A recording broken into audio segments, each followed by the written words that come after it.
Mengenai langkah-langkah, tadi kan Bapak mengatakan bahwa oke, kita mendukung, Bapak mendukung itu pasti begitu ya, bahwa akan melakukan pendampingan pasti begitu ya. Tadi Bapak katakan seperti itu, nanti akan ditagih janjinya nih Pak. Siap. Nah artinya sekarang kalau kita ingin kemudian memperbaiki ke depannya, Bapak mengatakan bahwa harus ada langkah-langkah, berapa lama sebenarnya memang dibutuhkan untuk bisa sampai ke tujuan yang kita inginkan itu?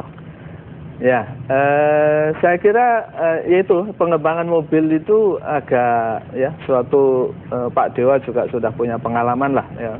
Saya kira mobil SMK ini misalnya ya, konkretnya betul. Ketika misalnya diperlukan perbaikan, berapa lama lagi sebelum bisa diuji ulang? Dalam pengembangan mobil apapun itu memerlukan waktu dan memerlukan itu trial ya, step-step itu. Misalnya kita tadi sistem injeksinya misalnya, even sistem injeksinya sudah kita ini harus di trial lagi, nanti belum lulus apanya, itu kan seperti apa ya, kalau kita bilang harus memetani satu-satu dulu gitu, nanti kurang A kita perbaiki, jadi wajarnya berapa lama kalau saya bisa tanya ke Pak Dewa, ini sebenarnya sesuatu yang lumrah atau tidak kegagalan seperti ini? Tergantung dari... Karena dari 11?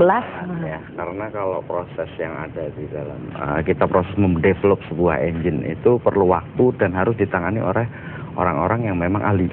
Ya, dalam hal ini mungkin perlu keterlibatan para engineer. Ya, kalau kita serahkan kepada adik-adik SMK mungkin ya apa namanya mereka kan nggak diajarkan gitu. Jadi perlu ada proses itu kan. Di situ. Satu, ya nggak apa-apa. Toh sekarang ya kayak seperti kemarin SMK sudah bekerja sama dengan universitas. Ini bagus. Artinya ada sentuhan engineering di situ sehingga bisa mempercepat proses itu. Ya, itu satu. Ya, jadi mengenai waktu ini relatif. Ya, kalau misalnya diserahkan kepada adik-adik SMK sendiri, mungkin akan lama. Harus ada sentuhan engineering. Ya, sentuhan. Karena bagaimanapun untuk membuat mesin ini harus ada insinyur yang terlibat di dalamnya.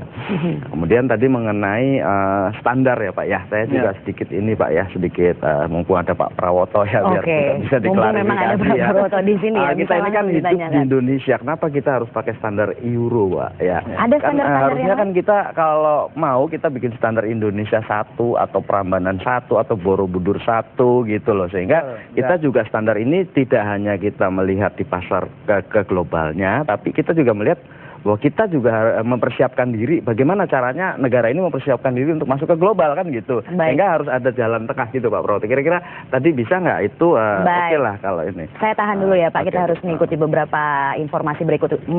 Mohon maaf, maksud saya adalah kumandang azan maghrib berikut ini, dan perbincangan ini akan kami lanjutkan sesaat lagi.